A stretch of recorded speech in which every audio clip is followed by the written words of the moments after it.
வணக்கம் முத்து ப்ரோ. வணக்கம் Sriram. Play off ஸ்பாட்லாம் வந்து சீல் ஆனதுக்கு அப்புறம் நடக்கிற மேட்ச் சொல்லுங்க. அப்படி ஜாலியா தான் போகும்னு பார்த்தோம். பட் ஓகே, ஓரளவுக்கு க்ளோஸா போச்சு. ஒரு கட்டம் வரைக்கும் இன்ட்ரெஸ்டிங்கா இருந்துச்சு. எப்படி இருந்துச்சு உங்களுக்கு? நல்ல மேட்ச் ஸ்ரீராம். ரொம்ப நாளைக்கு அப்புறம் ஒரு ஒரு மேட்ச் பார்த்த மாதிரி இருந்துச்சு. ஏன்னா எல்லாமே ஒரு மிஸ் மேட்சா போய்கிட்டு இருந்துச்சு இது வரைக்கும். ஒன் சைடட்னு. சோ இந்த மேட்ச்ல அட்லீஸ்ட் ஒரு போட்டி பார்த்தோம் அண்ட் ஒரு புது விஷயம் பார்த்தோம்ல. அப்படி 3 விக்கெட் 10 ஓவருக்கு முன்னாடி ஜிடி இழந்துட்டாங்க. அதுலயும் அந்த 3 பிக் விக்கெட்ஸ் இழந்துட்டாங்க. கில்லு, சாய் சு மற்றும் பட்லர் இழந்ததுக்கு அப்புறம் என்ன பண்ணுவாங்க இவங்க அப்படின்னு பாக்குறப்ப கேம்ல 17th ஓவர் வரைக்கும் இருந்தாங்க. சேட்லி அதுக்கப்புறம் கொஞ்சம் சொதப்பிட்டாங்க. பட் ஸ்டில் மேட்சா ஒரு நல்ல மேட்சா தான் இருந்துச்சு. குஜராத்தோட பேட்டிங் பத்தி பேசலாம் பின்னாடி. என்னன்னா பவுலிங் தான் கேட்கணும்னு நினைக்கிறேன். ஒரு 230+ ரன்ஸ் கொடுத்துருந்தாங்க. அவ்வளவு ரன்ஸ் கொடுத்ததுதான் பிரச்சனையா? மேபி 200+ கூட ஓகே, 210 220 கூட ஓகே, சேசபிளா இருந்திருக்குமோ. அந்த எக்ஸ்ட்ரா ஒரு 10-20 ரன்ஸ் போகுதுல. நம்ம முன்னாடியே பேசியிருக்கோம் முந்தின மேட்சஸ்லயுமே. அந்த 1 ஓவர் பெருசா போறது, 2 ஓவர் பெருசா போறதுங்கிறது அதான் பிரச்சனையா மாறுதோ. எக்ஸாக்ட்லி ஸ்ரீராம், நீங்க கரெக்டா சொன்னீங்க. அதாவது 210க்கும் 230க்கும் பெரிய டிஃபரன்ஸ் இருக்கு. அண்ட் இன்னொரு விஷயம், எந்த டீம்லாம் வந்து ஓவர் 25 ரன்னுக்கு மேல கொடுக்குறாங்களோ, சில டீம்ஸ் வந்து ஒரே இன்னிங்ஸ் 2 தடவை கொடுத்துறாங்க 25க்கு மேல. அது ரொம்ப கஷ்டம். 20 ரன் ஓவர் ஒரு பேட் ஓவர். அப்ப 25க்கு மேல கொடுக்குற ஓவர் நீங்க என்னன்னு சொல்லுவீங்க? அது ரஷீத் கான் ஓவர்ல சாட்லி இந்த மேட்ச்ல நடந்துருச்சு. சோ அது டுவர்ட்ஸ் எண்ட் வந்தா இன்னும் மோசம், நடுவுல வந்தாலும் மோசம் தானே. ஏன்னா அவங்க எவ்வளவு 11வது ஓவர்ல இருந்தே ஸ்லாக் ஓவர்ஸ் பேட்டிங் தான் ஆடிக்கிட்டு இருந்தாங்க லக்னோ சூப்பர் ஜெயண்ட். சோ அங்க வந்து 235ன்றது ரொம்ப டால் ஆஸ்க். அதுக்கு வந்து யாருக்காவது அன்னைக்கு அபிஷேக் சர்மாவுக்கு பட்ட மாதிரி ஏதாவது ஒரு இன்னிங்ஸ் படணும். அப்படி இல்லைன்னா கஷ்டம் ஸ்ரீராம். அங்கதான் மாட்டிக்கிட்டாங்க ஜிடி. ஜிடி பவுலர்ஸ் வந்து இந்த மாதிரி போகும்போது ஆப்பனன்ட்ஸ் வந்து கொஞ்சம் ரொம்ப டாமினண்டா போகும்போது க்ளூலெஸ்ஸா இருக்கிறாங்களோ. நம்ம வந்து முன்னாடியே பார்த்தப்போ ராஜஸ்தான் அகேன்ஸ்டா வைபவ் வந்து பயங்கரமா, சூரியவன்சி பயங்கரமா அடிப்பாரு, ஒண்ணுமே பண்ணாம இருப்பாங்க. அதே மாதிரிதான் இன்னைக்கும் மார்ஸ் வந்து வராரு. ஜிடிக்கு மட்டும் பொருந்தாது இல்ல ஸ்ரீராம், அது எல்லா டீமுக்கும் தான் பொருந்தும். எல்லாருக்குமே போலருக்கு கை இழுத்துக்குங்க, யாரா வேணாலும் இருக்கட்டும். இன்னைக்கு மட்டும் அடி வாங்கினது யார்? ராஷித் கான் T20 கிரிக்கெட்ல பெஸ்ட் போலர்னு அழைக்கப்படுறவர். ஒன் ஆஃப் த பெஸ்ட் போலர்னு போட்டுக்கலாமே. அண்ட் ககிசோ ரபாடா உலக கிரிக்கெட்ல ஒன் ஆஃப் த பெட்டர் போலர்ஸும் இன்னைக்கு ரன்ஸுக்கு போனாங்க. மிச்சல் மார்ஷ் அந்த மாதிரி ஒரு அடி அடிச்சப்ப எல்லா டீமுக்கும் நடக்கும். ஏன் சூரியவன்சி சிஎஸ்கே உடனே அடிச்சாரு, என்ன பண்ண முடியும்? அந்த மாதிரி ஒரு நாள் அமையறப்போ நீங்க எந்த டீமா இருந்தாலும் மாட்டிப்பாங்க. ஜிடியும் மாட்டிக்கிட்டாங்க, அவ்வளவுதான். பட் ஒரு விஷயம் என்னதுன்னா, ராஷித் கானோட வர்ஸ்ட் ஐபிஎல் சீசன் இதுதான். அவர் ஒரு லாஸ்ட் 6 ஒரு எவ்வளவு ஒரு அட்லீஸ்ட் ஒரு 8 இயர்ஸா பாக்குறோமா?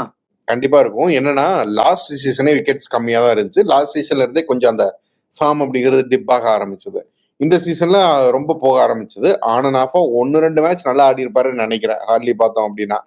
ஏன் வந்து என்ன ரஷீத் கானை வந்து ரொம்ப டேஞ்சரஸான பவுலரா பார்த்திருக்கோம். அவரோட 4 ஓவர்ஸ் வந்து விட்டுட்டு தான் பேட்டர்ஸ் வந்து யோசிக்கிறத பார்த்திருக்கிறோம். இப்போ வந்து ரொம்ப ஈஸியா வந்து டேக்கிள் பண்றாங்கல்ல. எப்படி பாருங்க, எதனால ரஷீத் கானுக்கு ஒண்ணு நடுவுல ஒரு இன்ஜுரி வந்துச்சு. ஒரு பெரிய இன்ஜுரி லே ஆஃப்க்கு அப்புறம் தான் அவர் வந்து சாம்பியன்ஸ் ட்ரோஃபி விளையாடினாரு. அதுக்கப்புறம் இங்க விளையாடினாரு. ஒரு விஷயம், இன்ஜுரிக்கு அப்புறம் வர்றாரு. முன்னாடி ரஷீத் கானோட பால்ல பேட்டர்ஸால இறங்கி வர முடியாது, ஏன்னா ஃபிளைட் கொடுக்க மாட்டாரு. ஸ்வீப் அடிக்க முடியாது, ஏன்னா செம ஃபாஸ்டா போடுவார். நீங்க உட்காரத்துக்குள்ள பால் வந்து பட்டுரும். இன்னொன்னு, அவரோட கூகுளி பிச் ஆனோட ஸ்டிடெக் டபாக்னு வந்து எவ்வளவு பேட்டர்ஸ் நம்ம பாத்துறோம். எல்பிடபிள்யூ ஆவாங்க அவருக்கு. பால் ரீட் பண்றதுக்கு முன்னாடி வந்து காலில் அடிச்சுட்டு போயிடும். இப்ப வேகம் ஸ்பீடோமீட்டர் படி குறையல, பட் எஃபெக்டிவ்னஸ் குறைஞ்சிருக்கு. ஏன்னா இதுதான் நடக்க போகுதுன்றது தெரிஞ்சிருச்சு. ஒண்ணு, அவரோட ஓன் ஸ்பீட் கம்மியாயிருக்கு இன்ஜுரிக்கு அப்புறம். இன்னொன்னு என்னதுன்னா, 8 வருஷம் ஆயிடுச்சு. பேட்டர்ஸ் ஒரு சீசன் டாக்கிள் பண்ணதான் செய்வாங்க. இப்ப இவர் ரீடிஸ்கவர் பண்ணிக்கணும். இவர் ஒரு புது பால் எடுத்துட்டு வரணும் அவரோட கேம்ல. 8 பால் வச்சிருக்காரு, 8 வேரியேஷன்ஸ் வச்சிருக்காரு. ஸ்டில் த்ரெட்டனிங் போலர் தான், பட் பேட்டர்ஸ் பெட்டரா ரீட் பண்றாங்க ஸ்ரீராம். மேபி ரஷீத் கான் அதை பண்ணக்கூடியவர் தான். ஒவ்வொரு கட்டத்திலையும் வந்து இன்னோவேட் பண்ணிட்டு திரும்ப வந்தே ஆகணும். அது வருவார்னு பார்க்கலாம் நெக்ஸ்ட் சீசன். இல்ல, இந்த மேட்ச்ல கொஞ்சம் ஏர்லியரா எடுத்துட்டு வந்திருக்கணும்னு நினைக்கிறேன் ஸ்ரீராம். அதாவது அவரை என்னன்னா கில் ரோல் கொடுத்துட்டார். 10 ஓவருக்கு அப்புறம் தான் ராஷித் கான். அவர் வந்து பூரன் வந்தப்பதான் ராஷித் கான் அவர் டிசைட் பண்ணிட்டாரு. சோ மிச்சல் மார்ஷிக்காக ராஷித் கானை வைக்கல. பூரன் பேட்டிங் வருதுன்னா ஃபர்ஸ்ட் மார்ஷியோ மார்க்ரமே அவுட் ஆக்கணுமே. சோ அங்க வந்து ஒரு தவறு பண்ணாரு. கடைசியில ஐ திங்க் இவர் வந்து விக்கெட், சாய் கிஷோர் வந்து விக்கெட் எடுத்துட்டு வந்ததுக்கு அப்புறம் தான் இருந்துச்சு. பிளஸ் கில்லுக்கு இன்னொரு கால்குலேஷன் என்னதுன்னா, பூரன் வரப்ப சாய் கிஷோரோட ஓவர்ஸ் மீதி இருந்தா அவங்க பிரச்சனைல மாட்டிப்பாங்கன்னு முன்னாடியே தள்ள பார்த்தாரு. Pooran against Rashid Khan better bat then Sai Kishore against Rashid Khan அவர் நினைச்சாரு. பட் முன்னாடியே ராஷித் கானை ஒரு ஓவர் எடுத்துட்டு வந்திருக்கணும். அந்த 7வது 8வது ஓவர் வாக்குல எடுத்துட்டு வந்திருக்கணும்னு நினைக்கிறேன்னா அது நடக்கல. செம்ம இன்னிங்ஸ் ஆடினாருங்க மிச்சல் மார்ஷ். அப்பா, அந்த இன்னொரு வினோதமான விஷயம் பாத்தீங்கன்னா, மிச்சல் மார்ஷ் ஒரு பக்கம் பயங்கரமா ஆடிக்கிட்டு இருக்கிறாரு. நிக்கோலஸ் பூரன் என்னன்னா சிங்கிள்ஸ் கொடுக்காம இவரு நின்னு 6 அடிக்கிறாரு. அது எப்பன்னு பார்த்தா டெத் ஓவர்ல இல்ல. முன்னாடியே மிடில் ஓவர்ஸ்லயே வந்து அத பண்றாரு சாய் கிஷோர். ஒரு மாதிரி மூடுக்கு வந்துட்டாங்க. ஒரு மாதிரி ரொம்ப ஃப்ரீயா ஆடினாங்களோ எல்எஸ்ஜி இந்த மேட்ச. ஆமா பிரஷர் இல்லன்றப்ப ஃப்ரீயா தான் ஆடுவாங்க ஸ்ரீராம். பிளஸ் இன்னொன்னு என்னதுன்னா எங்க கமெண்ட்ரி பாக்ஸ்ல பயங்கர டிபேட் இருந்துச்சு. அதை பார்த்தவங்களுக்கு தெரிஞ்சிருக்கும். அதாவது செஞ்சுரின்றது எவ்வளவு முக்கியம் ஒரு T20 மேட்ச்ல. அதை பத்தி பேசும்போது அன்னைக்கு KL ராகுல் செஞ்சுரி அடிச்சாரு. ஃபுல் டீம் 199 அடிச்சாங்க. அதை வந்து நோ லாஸ்ல சேஸ் பண்ணிட்டு போறாங்க ஜிடி அகைன்ஸ்ட் DC. சோ ஒரு பக்கம் KL ராகுல் 60 பால்ல 100 அடிச்சாரு. அந்த இன்னிங்ஸ் இம்பார்ட்டன்ட். பட் அதை சுத்தி யாரெல்லாம் எவ்வளவு அடிக்கிறாங்க அப்படின்றது ரொம்ப முக்கியம். உதாரணத்துக்கு 100 அடிக்கலைனாலும் ஸ்ரேயஸ் 97 அடிச்ச மேட்ச்ல சஷாங்க் சிங் வந்து ஸ்ரேயஸ் 3 ரன் வேண்டாம், எனக்கு செஞ்சுரி வேண்டாம், சஷாங்க் நீங்களே ஸ்ட்ரைக் எடுத்துக்கோங்கன்னு கொடுத்தாரு. சோ அந்த ரன்ஸ்லாம் தானே முக்கியம். ஒருத்தர் 100 அடிச்சாலும் அவரை சுத்தி யாரு எவ்வளவு அடிக்கிறாங்கன்றது தான் ரொம்ப ரொம்ப முக்கியமாகுது.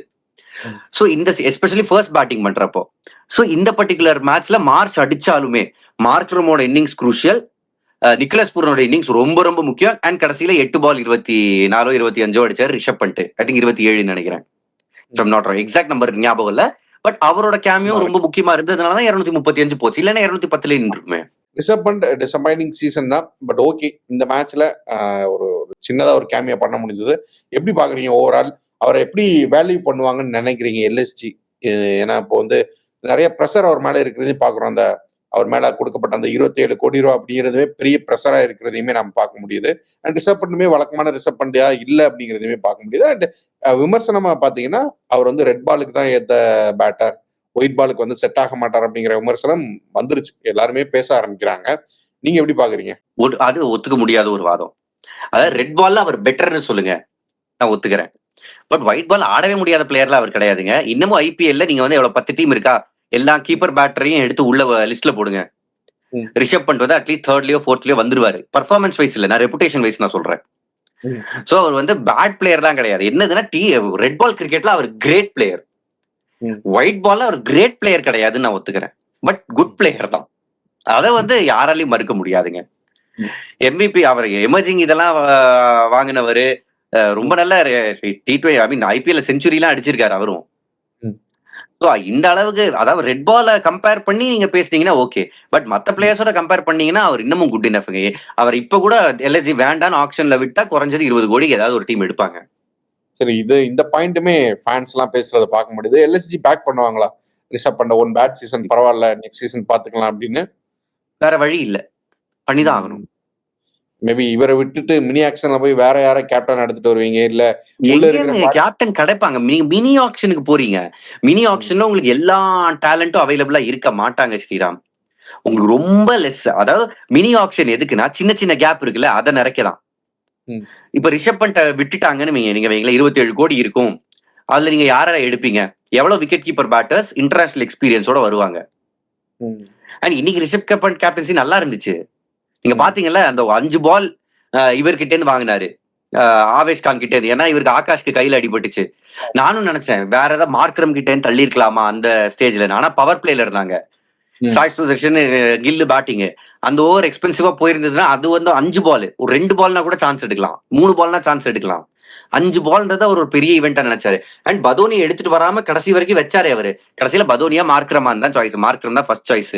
பட் கேம் கையை விட்டு போயாச்சுன்றதால பதோனி இந்த தம்பி நீ வச்சுக்கோ அப்படின்னு அவர் வந்து கொடுத்தாரு. சோ அந்த ஓவரை டிலே பண்ணி குஜராத்தோட முக்கியமான விக்கெட்ஸ் போயிருச்சு. ஷாருக் கான் அவுட், ராகுல் தேவாட்டி அவுட். அதுக்கப்புறம் வேற என்ன வேணும்? சோ அந்த கேப்டன்சி நல்லா பண்ணாரு அவரு. இப்பதான் ஜிடியோட பேட்டிங் வரணும்னு நினைக்கிறேன். நம்ம பேசினதான் இந்த சீசன்ல வந்து அவங்களோட டாப் 3 தான் அவங்களோட சக்சஸ் சீக்ரெட். அந்த 3 விக்கெட்ஸையும் தூக்கிட்டாங்க அப்படின்னா மேட்சை வந்து ஆப்போனன்ட்ஸ் வந்து அழகா வின் பண்ணலாம். இன்னைக்கு அதுதான் நடந்திருக்கு. ஆனா வந்து இது எப்பவுமே நடக்காத ஒரு விஷயம். இந்த சீசன்ல மேபி ஃபர்ஸ்ட் டைம்னு நினைக்கிறேன் இவங்க வந்து இந்த மாதிரி ஃபெயிலியர் ஆகுறது. இதுக்கு முன்னாடி ஒரு தடவை வந்து 3 பேர்ல யாருமே 50 அடிக்காம வந்து ஒரு மேட்ச்ல வந்து போயிருப்பாங்க. அதுக்கப்புறம் வந்து இந்த மேட்ச் தான் அப்படின்னு நினைக்கிறேன். ஸோ எப்படி வந்து எல்எஸ்ஜி வந்து இந்த 3 பேரை தூக்குனாங்க, என்ன பண்ணாங்க? பாருங்க, ஒன்றே சிம்பிளா வச்சாங்க. மொதல் விக்கெட் சாய் சுதர்ஷன், அந்த பால் கொஞ்சம் ஆன் த ரைஸ் அவர் அடிக்க பார்த்தாரு. வித் த ஃப்ளோ தான் அவர் இருக்கிற ஃபார்முக்கு போகும். ஐடன் மார்க்ரம் அதாவது பெஸ்ட் ஃபீல்டர் அங்க வச்சிருந்தாங்க. சர்ப்ரைஸ் என்னதுன்னா அவரு 2-3 நல்ல ஸ்ட்ரெயிட் டிரைவ் அடிச்சும் ரொம்ப முன்னாடி வச்சிருந்தாங்க அந்த ஃபீல்டரை. சோ அது ஏதோ பிளான் பண்ணிருக்காங்க. நீங்க ஸ்ட்ரெயிட் டிரைவ்ல 2 பவுண்டரி போனா கூட பரவாயில்ல, நான் அந்த ஃபீல்டர் ரொம்ப ஸ்ட்ரெயிட்டா மிட் ஆஃப் ஃபீல்டர் வைக்க மாட்டேன், கொஞ்சம் வைடா வைப்பேன், சிங்கிள் சேவிங்லயும் வச்சிருந்தாங்க. ஏன்னா சாய் சுதர்ஷனும் கில்லும் எங்க வந்து ரொம்ப டேஞ்சரஸ்னா பவுண்டரி அடிச்ச அடுத்த பால் தொட்டு ஓடுவாங்க. சோ பவுண்டரியை தியாகம் பண்றேன், பட் ஒரு ஃபீல்டர் உள்ள வைக்கிறேன். And marker one of better. நான் மேபி இன்னொரு ஃபீல்டரா இருந்தா பிடிச்சிருக்க முடியாது, ஒரு லெசர் ஃபீல்டரா இருந்தா. நிறைய டீம்ஸ் மிட் ஆஃப்ல ஃபாஸ்ட் பவுலர்ஸ் வைப்பாங்க. பட் ஐடன் மார்க்கர் அங்க இருந்தாரு, ஷார்ப் கேட்ச். அது அங்க நடந்துச்சு. பிரில்லியன்ட் இது என்னதுன்னா, ஆகாஷ் சிங் பட்லர் எடுத்ததுதான். கையில அடி. இந்த மேட்ச்ல பாருங்களேன், குஜராத் டீம்ல 4 ஃபாஸ்ட் பவுலர்ஸும் கையில அடி வாங்கினாங்க. சிராஜ் கையில அடி வாங்கினாரு, பிரசித் கிருஷ்ணா கையில அடி வாங்கினாரு, எல்லாருமே கையில அடி வாங்கினாங்க. யாருக்கும் ரத்தம்லாம் வரல. ஆகாஷ் சிங் ரத்தம் வந்து அதை கட்டு போட்டு வந்து ரவுண்ட் த விக்கெட், ஒரு பால் ஸ்டம்புக்கு, அதுல பட்லர் அவுட். அதான் கேம் சேஞ்சர். ஏன்னா மார்ச் விளையாடின இன்னிங்ஸ கில்லால விளையாட முடியாது, சாய் சுதர்ஷனால விளையாட முடியாது. ஏன்னா எதிரடி அப்படியே உங்க ஈகோ நசுக்கிற அளவுக்கு ஒரு அடி அடிச்சாரு. அதை இந்த டீம்ல யாராவது ஒருத்தர்னால உன்னோட ஃபுல் கான்பிடன்ஸ் நசுக்க முடியற அபிலிட்டி, கண்ணாப்பினான் ஷாட் அடிக்கிற அபிலிட்டி கில், சாய் சுதர்ஷன் கிளாசிக்கல் ஆடுறவங்க. பட் அந்த அபிலிட்டி உள்ள பட்லர், அவரோட தான் ரொம்ப இம்பார்ட்டன்ட் விக்கெட் இந்த மேட்ச்ல. அதை எடுத்து கொடுத்தாரு. ஏன்னா பட்லருக்கும் வந்து பிளே ஆஃப்ல இந்த டீமை நம்பர் 1 நம்பர் 2 உட்கார வச்சுட்டு போகணும்ன்றத அவரோட ஆசை. அதுல மண்ணாளி போட்டாங்க. அது பெரிய விக்கெட்.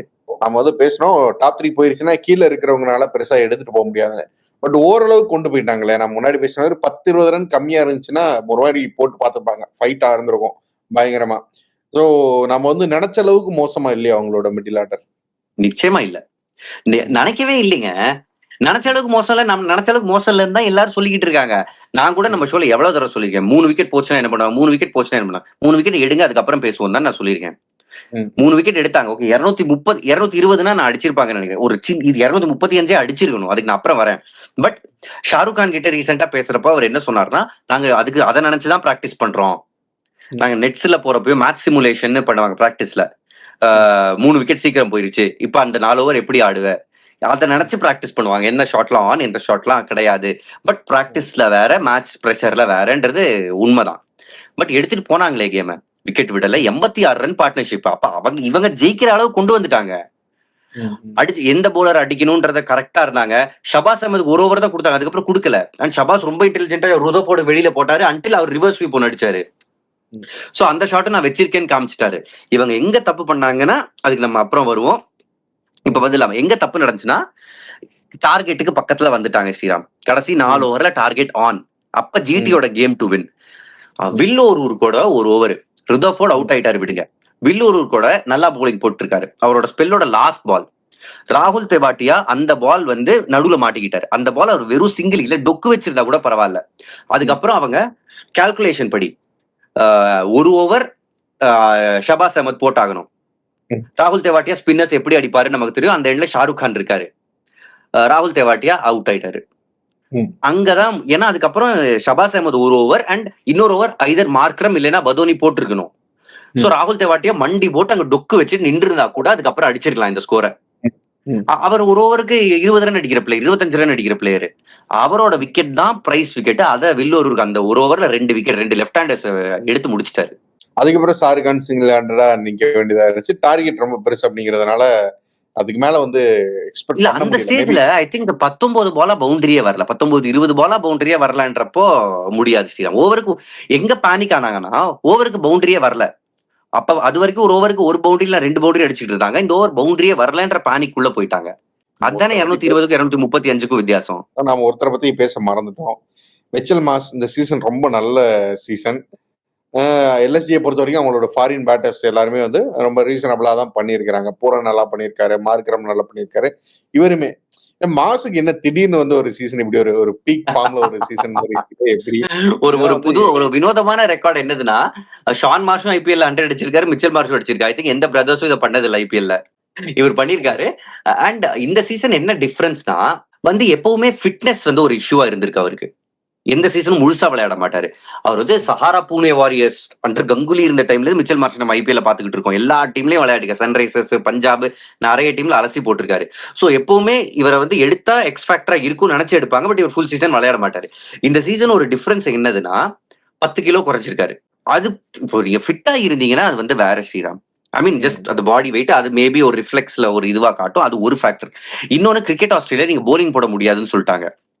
சோ இவருக்கு என்ன ஃப்ரீடம்னா நீங்க வெறும் பேட்டரா விளையாட போறீங்க. ஃபீல்டிங் இந்த மேட்ச் ஐ திங்க் இந்த என்டையர் டோர்னமெண்ட் ஒரு மேட்சோ 2 மேட்சோ தான் ஃபீல்டிங் பண்ணிருக்காரு. மத்த எல்லா மேட்சும் வெறும் பேட்டர் அண்ட் இம்பாக்ட் சப்பா வெளியே போயிருவாரு. சோ அவன் வேலை இது மட்டும்தான், பால பாரு அடி. And range of shot improve பண்ணிருக்காரு. சம பவர் இப்ப பில்ட் பண்ணிருக்காரு. பெரிய பில்ட், ஆள் பார்க்க ஆஜான பாகுவா இருப்பாரு. சோ கால் லென்த் பால் இவருக்கு ஸ்லாட் பாலா கூட அமையலாம் சில சமயம். அண்ட் ஃபோர் ஆர்ம் அவ்வளவு ஸ்ட்ராங். சோ ஃபிட்டரா ஸ்ட்ராங்கரா ஒரு பக்கம் தெரியுறாரு மிச்சல் மார்ஷ். அந்த டிஃபரன்ஸ் கிளியரா இருக்கு. அண்ட் ரோல் கிளாரிட்டி கொடுத்திருக்காங்க. ஜிடி டீமுக்கும் எல்எஸ்ஜி டீமுக்கும் ஒரே ஒரு வித்தியாசம். அங்க அவங்களும் டாப் 3 ஹெவி தான் பேட்டிங், இவங்களும் டாப் 3 ஹெவி தான். But GT less risk game விளையாடக்கூடிய பிளேயர்ஸ், இங்க ஹை ரிஸ்க் கேம் விளையாடுற பிளேயர்ஸ். அதனாலதான் எல்எஸ்ஜி மோசமான நிலைமையில இருக்காங்க. அந்த ரிஸ்க் இன்னைக்கு ஒர்க் அவுட் ஆயிருச்சு. இந்த சீசன் ஃபுல்லா ஒர்க் அவுட் ஆயிருந்தா நல்லா இருந்திருக்கும். இப்ப வேற நிலைமையில இருந்திருப்பாங்க. பாருங்க, மிச்சல் மார்ஷ் தான் இந்த ஃபுல் சீசன் கேரி பண்ண முடியும். அவர் 4-5 நல்ல இன்னிங்ஸ் விளையாடியாச்சு. ஹை ரிஸ்க் பிளேயர் கிட்டே ஒரு சீசன் நீங்க 3-4 கேம் தான் எக்ஸ்பெக்ட் பண்ணாது, மேல நீங்க எக்ஸ்பெக்ட் பண்ணக்கூடாது. தோத்ததுக்கான ரீசன் போலிங் ரொம்ப மட்டமா எடுத்திருந்தாங்க ஆக்ஷன்ல. அதுலயே சொல்லலாம். மோசின் கான் அவைலபிளா இல்ல, மயாங்க் யாதவ 12 கோடி 14 கோடிக்கு எடுத்தாங்க, 2 மேட்ச் தான் விளையாடினாரு. அங்கேயே சீசன் கானுங்க. போலிங் சரியா இல்ல.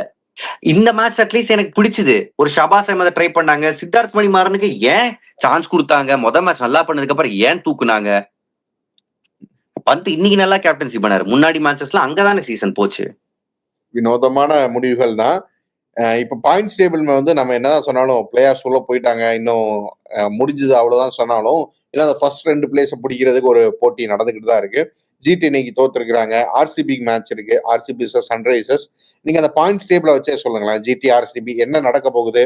நம்ம வந்து ஜிடி ஆர்சிபியை தாண்டி பஞ்சாப், மும்பை இவங்களை மேல பார்க்கலாமா, என்ன நடக்கும்? நிச்சயமா பார்க்கலாமே. ஜிடியோட அந்த கேரண்டி டாப் 2 ஃபினிஷ் ஒரு மாதிரி சந்தேகத்துல இருக்கு. அண்ட் இந்த நேரத்துல நம்ம நேர்களுக்கு சொல்லிடலாம், 2016 இருந்து 24 வரை நடந்திருக்கிற ஐபிஎல்ல டாப் 2ல பினிஷ் பண்ணிருக்கிற டீம் தான் ஐபிஎல் கப்ப ஜெயிச்சிருக்கு. ஏன்னா அது எக்ஸ்ட்ரா மேட்ச் கிடைக்குது இல்ல, அது ரொம்ப பெரிய ஃபேக்டர். ஸோ டாப் 2ல முடிக்கிறது ரொம்ப முக்கியம்.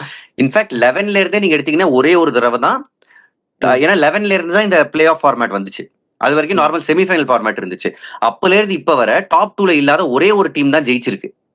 அது யார்? எம்ஐ தான் நினைக்கிறேன்.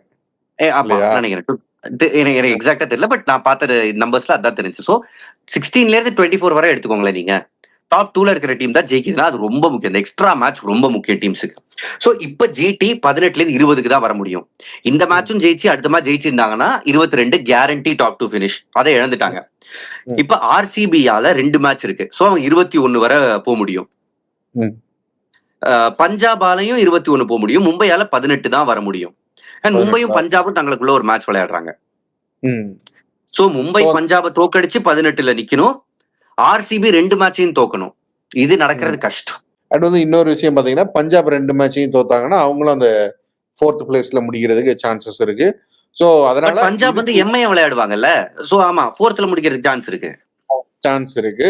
சோ நம்ம வந்து என்னதான் பிளே ஆஃப்ஸ் வந்து முடிஞ்சிருச்சு, இந்த மேட்ச்லாம் சும்மா தான் அப்படின்னு சொல்லிட்டு இருந்தாலும் இதுக்குள்ள ஒரு ரேஸ் இருக்குது. இந்த 4 டீம்ஸ்க்குள்ள ஒரு ரேஸ் இருக்குது. இதுல ஜிடி 20க்கு வந்தாவது கொஞ்சம் கம்ஃபர்டபுளா ஃபீல் பண்ணுவாங்க. ஏன்னா ஆர்சிபி, எம்ஐ அண்ட் பஞ்சாப் 2ல ஒரு அத எம்ஐக்கு இன்னும் ஒரு மேட்ச் தான் இருக்கு. சோ 18க்கு வருவாங்க, ஈக்குவலா வருவாங்க. RCB and PBK, RCB and Punjab ஒரு மேட்ச் தான் ஜெயிக்கிறாங்கன்ற நம்பிக்கையில அவங்க இருப்பாங்க. வேற ஜிடிக்கு அடுத்த மேட்ச் சிஎஸ்கேவோட. நல்ல விஷயம், சூப்பர். 20 எல்லா வழிகளும் உகந்த வழிகளை வந்து இருக்குது. ஸ்ரீராம், இங்கதான் ஸ்ரீராம் டேஞ்சர் இருக்கு. பிரஷரே இல்லாத எல்எஸ்ஜி இன்னைக்கு என்ன பண்ணாங்கன்னு பார்த்தோம். பிரஷரே இல்லாத சன்ரைஸ் ஹைதராபாத் போன மேட்ச் என்ன பண்ணாங்கன்னு பார்த்தோம். ஏன் என்ன பண்ணாங்க? ஆமா, பார்க்க போறோம் ஸ்ரீராம். ஈஸியா விட மாட்டாங்க. பிரஷரே இல்லாம எல்லாத்தையும் ட்ரை பண்ணுவாங்க. வாங்க பாக்கலான்னு. ஆனா என்னன்னா, மத்த டீம்லாம் ட்ரை பண்ணா அது ஒர்க் அவுட் ஆகுது. இவங்க ட்ரை பண்ணா இன்னும் ஓட்டையாதான் ஆகுது.